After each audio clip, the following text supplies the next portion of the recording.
بسم اللہ الرحمن الرحیم۔ السلام علیکم ورحمۃ اللہ وبرکاتہ۔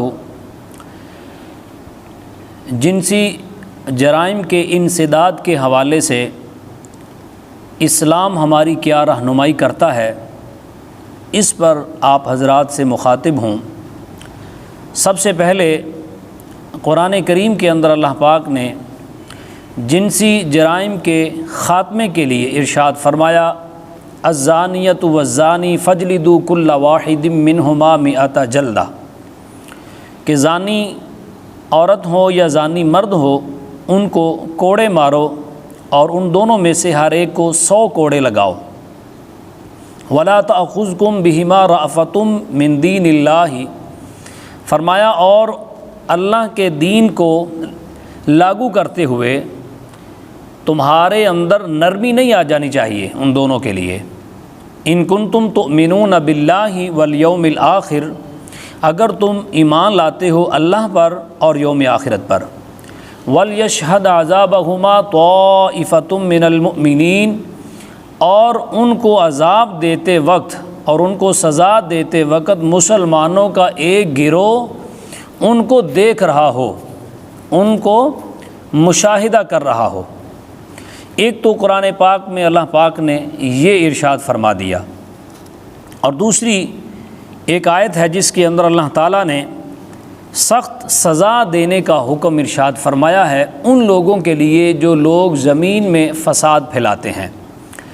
فرمایا انما جزاء الذین یحاربون اللہ ورسولہ ویسعون فی الارض فسادا ان یقتلوا او یصلبوا او تقطع ایدیہم وارجلہم من خلاف او ینفوا من الارض۔ فرمایا بے شک ان لوگوں کی سزا جو لوگ اللہ اور اس کے رسول کے ساتھ جنگ کرتے ہیں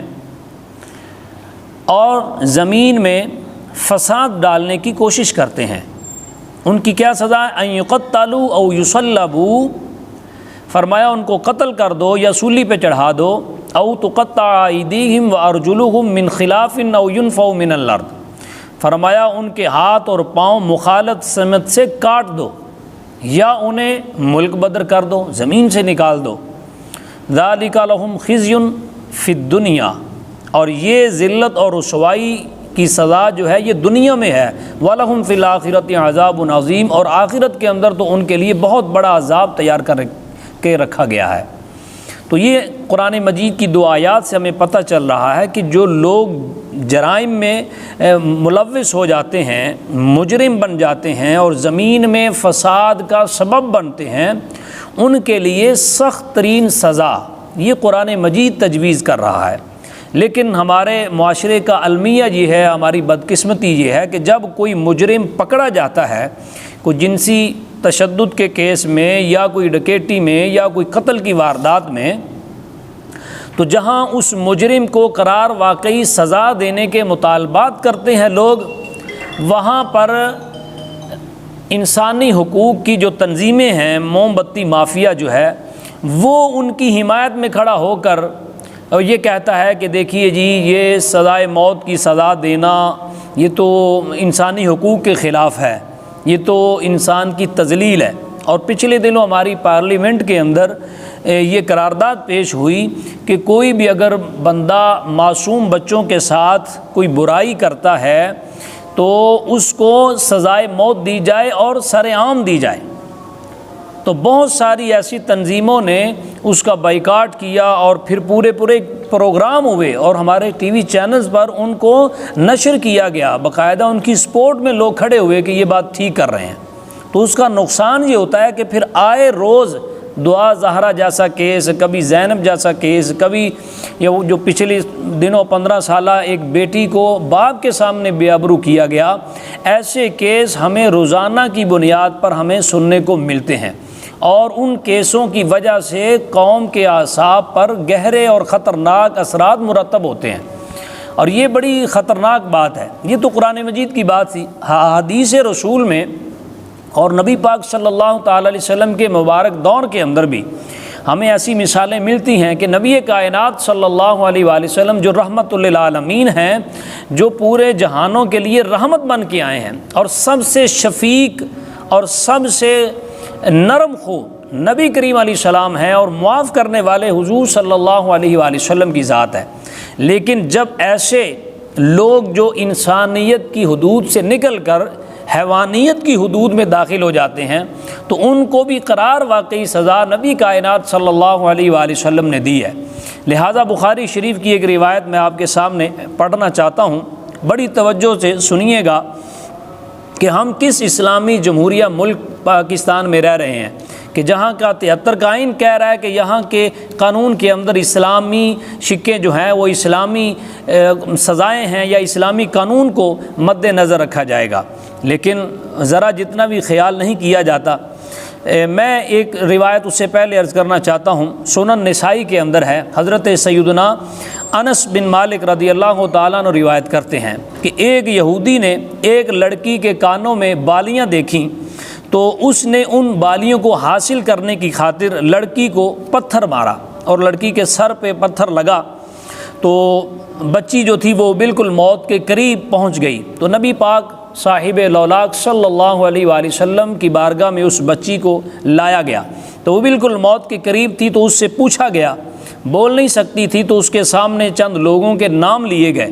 تو جب اس یہودی کا نام آیا تو اس بچی نے ہاں میں سر ہلایا، تو حضور نے 2 سے 3 مرتبہ اسی کا نام لے کر بچی سے پوچھا تو اس نے سر ہلا کر یہ بتایا کہ وہی اس کو مارنے والا ہے، اس کے سر پہ چوٹ مارنے والا وہی یہودی ہے۔ تو حضور تاجدار مدینہ صلی اللہ علیہ وآلہ وسلم نے حکم دیا اور اس قاتل کو پکڑ کے لایا گیا، اور نبی پاک صلی اللہ علیہ وآلہ وسلم نے 2 پتھروں کے درمیان اس کا سر رکھ کے اوپر سے پتھر مارنے کا حکم دیا، اور پتھر مار کر اس کا سر کچل دیا گیا اور اسے موت کے گھاٹ اتار دیا گیا۔ تو آپ دیکھیں کہ حضور سرور کائنات صلی اللہ علیہ وآلہ وسلم انسانی جان کی قدر بتانے والے ہیں، اور حضور صلی اللہ علیہ وآلہ وسلم سخت سے سخت سزا اس کو دے رہے ہیں جو بندہ انسانیت کا مجرم ہے۔ اسی طرح ایک اور روایت آتی ہے، یہ بخاری شریف کی ہے، کہ حضور صلی اللہ تعالیٰ علیہ وآلہ وسلم آپ کے پاس ایک قبیلے کے لوگ آئے مدینہ پاک میں، انہوں نے اسلام قبول کیا اور وہ کہنے لگے کہ ہم تو جانور اور مویشی چراتے ہیں، ہماری زمینوں میں سبزہ نہیں اگتا، تو ہم جانور چرا کر ان کا دودھ پیتے ہیں اور وہی بیچتے ہیں۔ تو حضور سرور کائنات صلی اللہ علیہ وآلہ وسلم نے اپنے جانور اونٹ وغیرہ انہیں دے دیے، وہ ٹھیک ہے تم چراؤ اور مدینے میں ہی رہو، لیکن مدینے کی آب و ہوا انہیں جو ہے وہ موافق نہ آئی، تو انہوں نے دور جانے کا تھوڑا سا سوچا۔ حضور نے اپنا چراگاہ کا ایک آدمی بھیجا، ساتھ ایک ملازم تھا، اور ان کے ساتھ بھیج دیا۔ وہ مدینے سے تھوڑا دور نکل کر مقام حرہ میں پہنچے تو انہوں نے حضور صلی اللہ علیہ وآلہ وسلم کے جانور اپنے قبضے میں کر لیے، اور جو محافظ تھے انہیں قتل کر دیا۔ جب سرور کائنات حضور تاجدار ختم نبوت صلی اللہ علیہ وآلہ وسلم کو پتہ چلا کہ انہوں نے ہمارے جانور ہتھیا لیے ہیں اور جو ساتھ خادم تھا، ملازم تھا، اس کو انہوں نے قتل کر دیا، تو نبی کائنات صلی اللہ علیہ وسلم نے صحابہ کو پیچھے بھیجا۔ تو حضور صلی اللہ علیہ وسلم کے صحابہ جب وہاں پہنچے، انہیں پکڑ لیا، لے آئے، تو بخاری شریف کی روایت میں ہے کہ نبی کائنات حضور تاجدار مدینہ صلی اللہ علیہ وآلہ وسلم نے حکم دیا کہ جس طرح انہوں نے ہمارے خادموں کو قتل کیا ہے اسی طرح ہی انہیں قتل کیا جائے۔ ان کی آنکھوں میں سلائیاں گرم کر کے لگائی گئیں، ان کو اندھا کر دیا گیا، پھر ان کے پاؤں کاٹ دیے گئے۔ پھر حضور علیہ الصلوۃ والسلام نے فرمایا ان کو مقام حرہ پر پہنچا دو، اور اسی طرح انہیں نبینا کر کے ان کے پاؤں کاٹ کر انہیں مقام حرہ میں پہنچا دیا گیا، اور وہاں تڑپ تڑپ کے مر گئے۔ تو نبی کائنات صلی اللہ علیہ وآلہ وسلم انتہائی درگزر فرمانے والے، انتہائی شفیق اور مہربان طبیعت کے مالک ہونے کے باوجود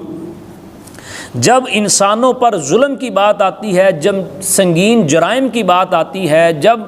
فساد فی الارض کرنے والوں کی سزا کی بات آتی ہے، تو نبی پاک صلی اللہ علیہ وآلہ وسلم نے سخت سے سخت سزا دے کر امت کو یہ ترغیب دلائی اور بتایا کہ جب لوگ خود کو انسانیت سے نکال کر حیوانیت میں داخل کر دیں اور انسانیت کے لیے وہ خطرہ بن جائیں، تو ایسے لوگوں کو معاف کرنا یہ بے وقوفی ہے، ان لوگوں کو معافی نہیں ملنی چاہیے۔ تو ہماری یہی گزارش ہے مقتدر اداروں سے، عدلیہ سے، بڑے حکام سے، لوگوں سے، جہاں بھی ایسے واقعات ہوں، جو بھی اس کے پیچھے ہے، وہ دوازارہ کیس ہو، وہ کوئی اور اس طرح کے کئی کیس ہیں، یہ تو بڑا ہائی لائٹ ہو گیا نا، اس طرح کے پاکستان میں اور بہت سارے کیس ہیں، بہت ساری ایسی مائیں ہیں جو رو رہی ہیں، جن کے آنسو بہہ رہے ہیں، اور یہ آج سے نہیں ہو رہا، یہ بڑے عرصے سے اس طرح ہو رہا ہے۔ اور موم بتی مافیا اور میرا جسم میری مرضی والے جو تھے، وہ اس نعرے کو سپورٹ کرنے والے، پروموٹ کرنے والے، آج نتیجہ دیکھ لیں یہ کیا ہو رہا ہے۔ تو میں زیادہ بات نہیں کرنا چاہتا، پھر لوگوں کے جذبات جو ہیں وہ مجروح ہوتے ہیں، تو لوگ کہتے ہیں جی یہ کیسی باتیں کر رہے ہیں۔ تو لہٰذا خدا کے لیے ایسے واقعات کے پیچھے جو لوگ ملوث ہیں ان کو قرار واقعی سزا دی جائے، تاکہ ہمارے ملک میں امن اور استحکام آ سکے۔ اللہ تعالیٰ سے دعا ہے اللہ تعالیٰ ہمارے ہر خیر والے معاملے میں اپنی مدد، اپنی رحمت، اپنا فضل اور کرم شامل حال فرمائے۔ آمین بجاہ النبی الامین، والسلام علیکم ورحمۃ اللہ۔